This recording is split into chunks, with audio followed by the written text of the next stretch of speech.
عفاف بصدمة. انت بتقول ايه يا ابوي؟ معقولة تقولي اني مت؟ مش هسأل تاني عليكي. وبعدين ايه اللي جابك يا عفاف؟ خلاص، انت بالنسبة لي انك متي. ابوي، لا، ما تقولوش يا ابوي.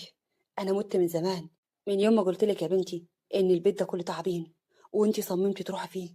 دلوقتي جاية تشتكي؟ جاية ليه؟ عاوزة ايه يا عفاف بالظبط؟ عفاف بدموع. عندك حق يا ابوي، دول تعبين. انا اسفة، اسفة. وايه اللي جابك؟ جيتي بعد ما كسرت كلامي؟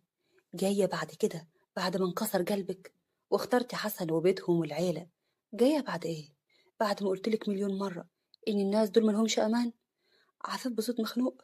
كنت غلطانة يا ابوي، كنت عمي. حسن ما كانش الحب اللي انا كنت متخيلاه ولا فاكراه، ولا البيت اللي كان السكن ولا الطمأنينة اللي كنت عايش فيه. كانت نار جوايا يا ابوي، نار، نار بتاكل كل حاجة وانا كنت ساكتة.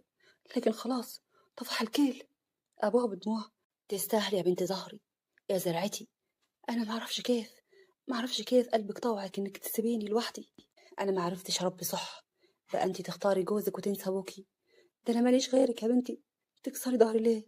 ليه يا بنتي؟ ما قدرتش اوزن كلامك زين يا ابوي، ما قدرتش. ابوها بكسرة، واعمل لك ايه دلوقتي؟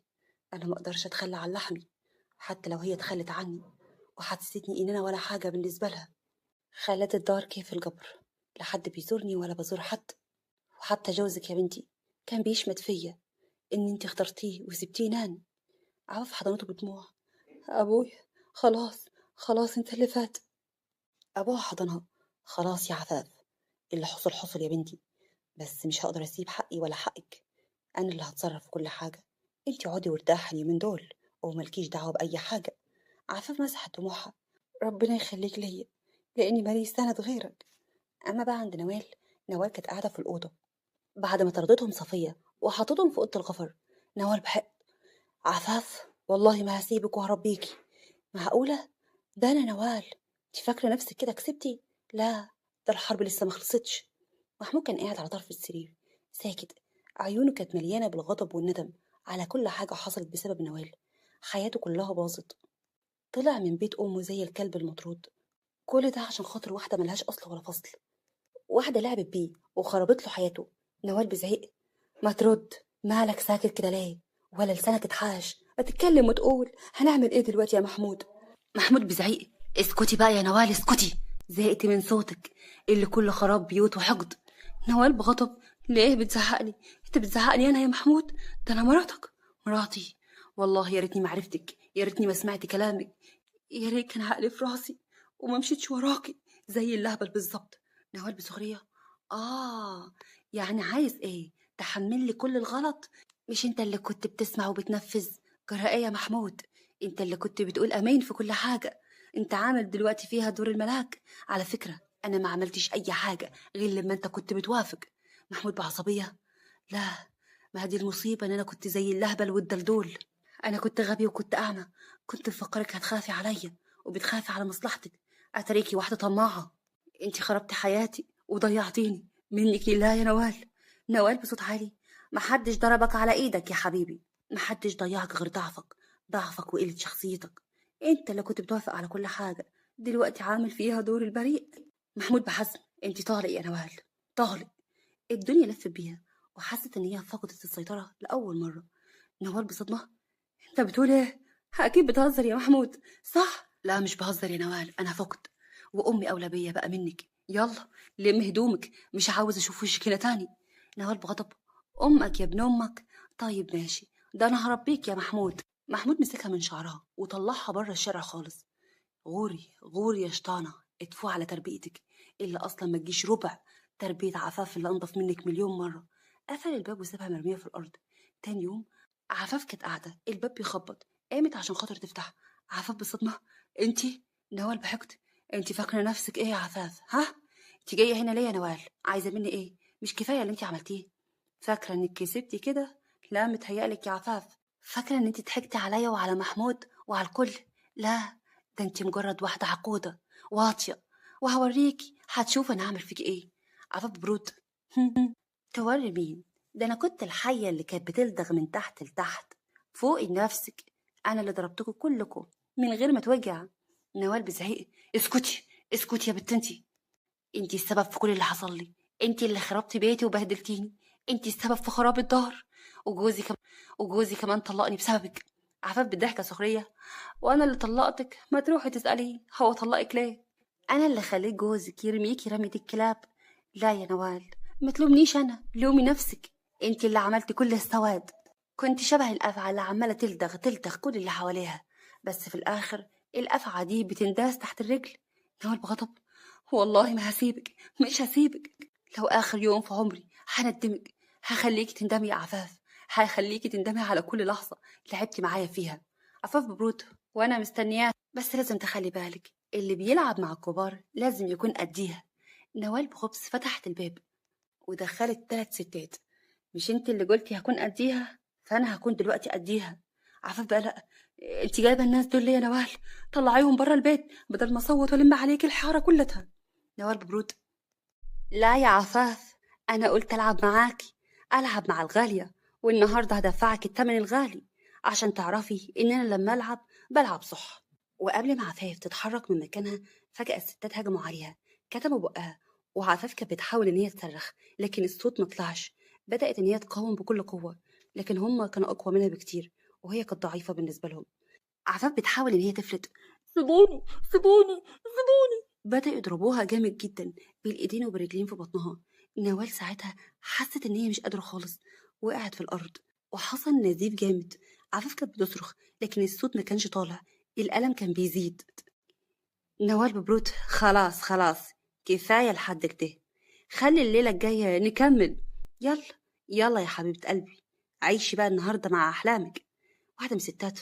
هتعملي ايه دلوقتي يا ست هانم؟ نخلص عليها ولا ايه؟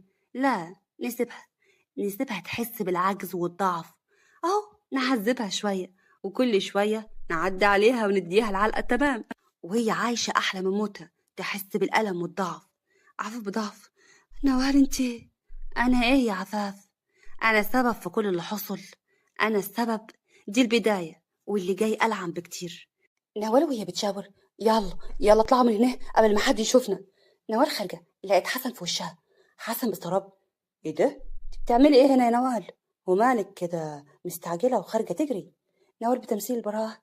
لا يا اخوي، مفيش حاجة، كنت بعدي اطمن على عفاف، اصلي كده قلبي وجعني كده عليها، بس هي ما بتردش. دخل جري عليها بخوف، لقى عفاف مرمية في الأرض. حسن بخطة. عفاف عفاف، انت سامعاني؟ ايه اللي حصل؟ مين اللي عمل فيك كده؟ عفاف بهمس. حسن، حسن ابنك راح يا حسن. حسن بغضب. انت اللي عملتي فيها كده يا نوال. حسن ساعتها ما استناش ان هي تتكلم، شالها وطلع يجري. استحملي يا عفاف، استحملي يا حبيبتي. طلع بيها من البيت وقلبه بيتقطع، الدم بتاعها كان ملطخ هدومه وعقله كان مشوش، بس اهم حاجه عنده ان هي تفضل عايشه. كان بيسرع جامد. في المستشفى حسن بلهف عفاف. اخبارها يا دكتوره؟ اخبارها ايه؟ الدكتوره بتنهيدها. هي دلوقتي حالتها مستقره، بس بس ايه يا دكتوره؟ كلمي وقولي. للاسف الجنين حصل نزيف جامد جدا وفقدته، ما قدرناش ابدا نحافظ عليه. حسن بهمس. يعني ايه يا دكتوره؟ ابني راح؟ الدكتوره بهدوء.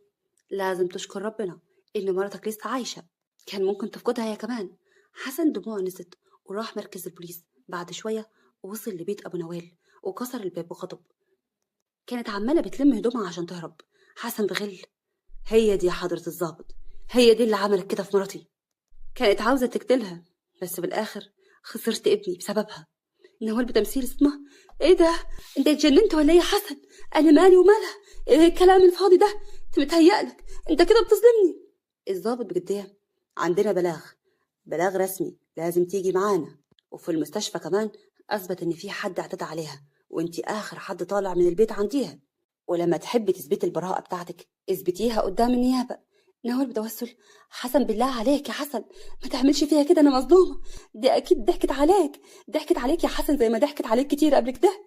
حسن بغضب. مظلومة؟ بعد كل اللي عملتيه يا عفاف؟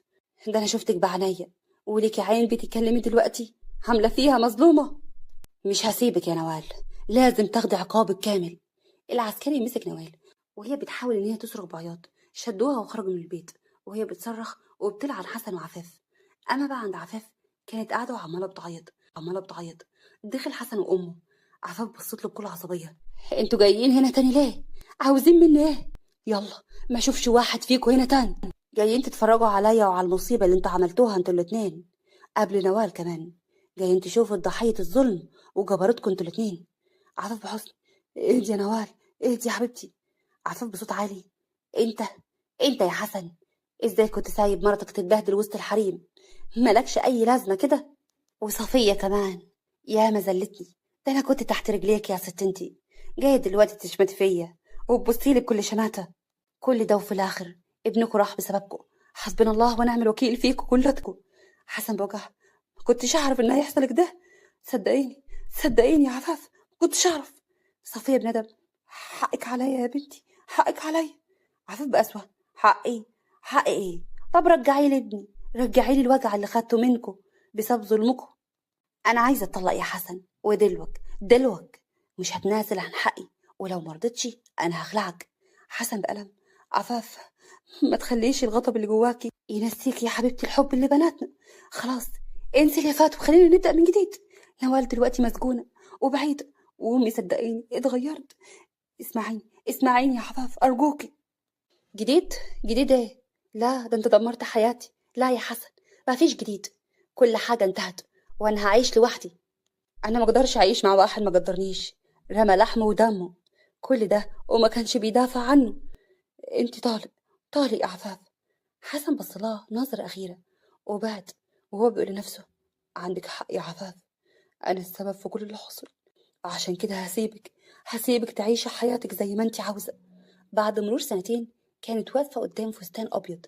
عفاف بتوتر، أنا خايفة جو يا بوي، خايفة يحصل لي زي ما حصل قبل كده.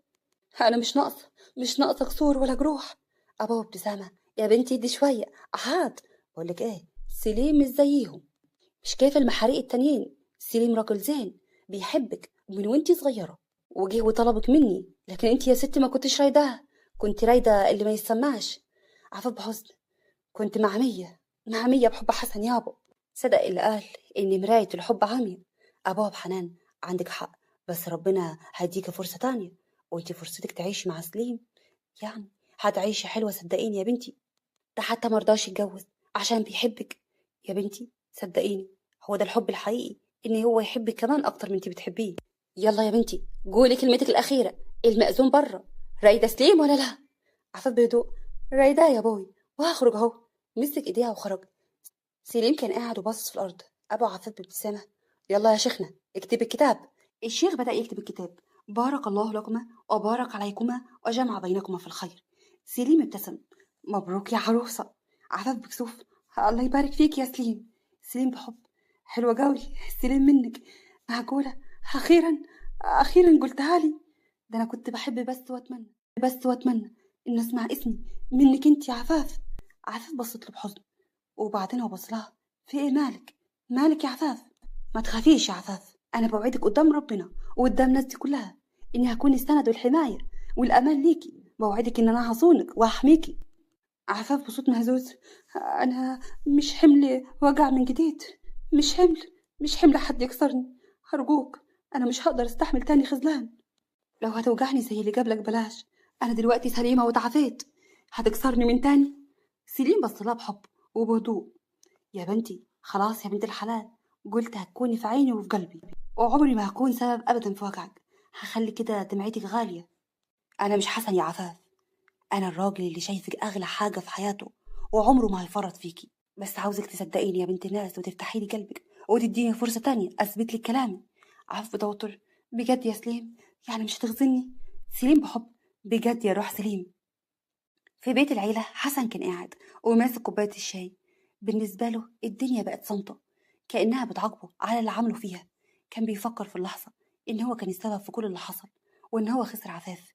محمود كان قاعد جنبه. بقول لك يا حسن، ما ينفعش تفضل كده، خلاص يا ابن الحلال، خلاص، اللي حصل ومفيش وقت دلوقتي للندم. حسن بصوت واطي، بس في فايدة لو الزمن رجع بيا تاني، لو أشوفها وهي بتبصلي بالعين كلها حب، لكن آخر مرة شفتها فيها كانت بتبصلي بالجرف، عمري في حياتي ما شفته قبل كده.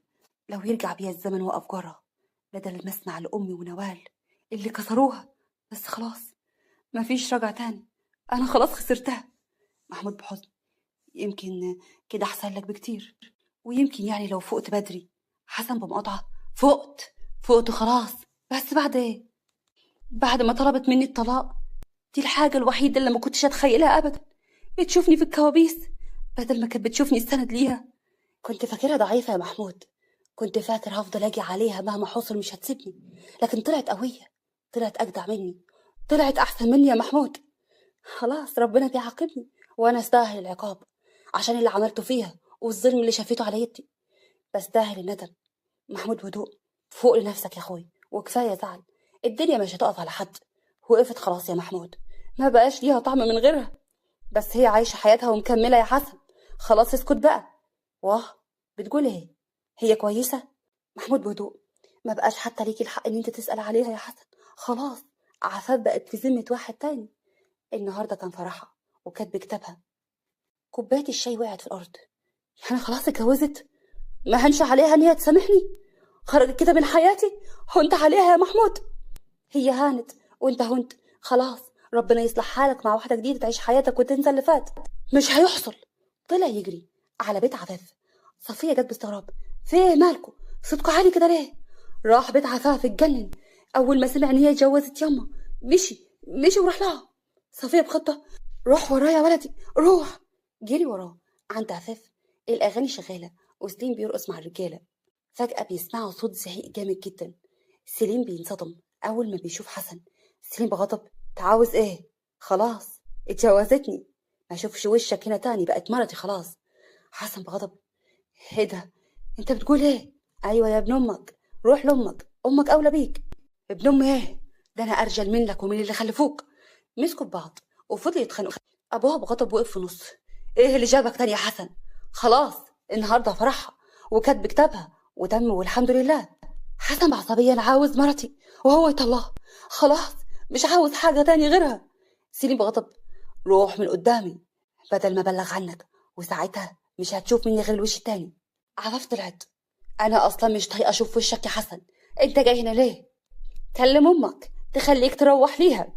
محمود بزعيق: كفايه يا حسن، صغرتنا قدام الناس.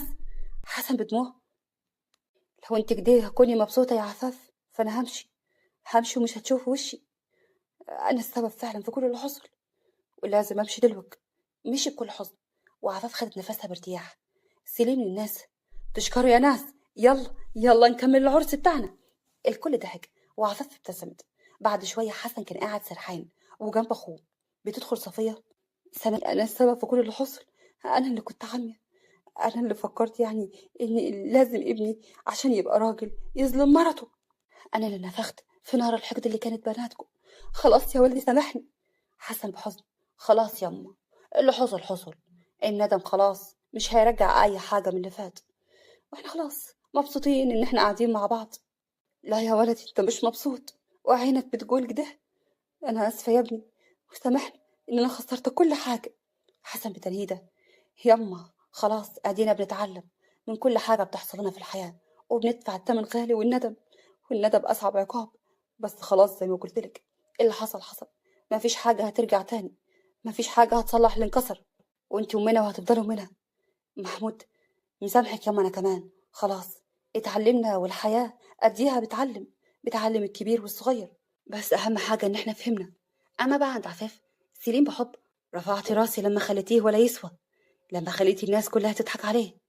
عفاف بحب: لدرجاتي بتغير يا سليم، واكتر مما تتخيلي كمان، انا حلمي السنين كلها اتحقق النهارده. عفاف بكسوف: كلامك زين قوي، انا بحبك يا عفاف، وانا كمان بحبك يا سليم. وبكده تكون انتهت الحلقه، يا رب تكون عجبكم وتعلمنا منها ان الظلم لازم يكون له نهايه. وتابعوني باللايك والاشتراك وانتوا تفعلوا الجرس عشان يوصلكم كل جديد. يلا سلام.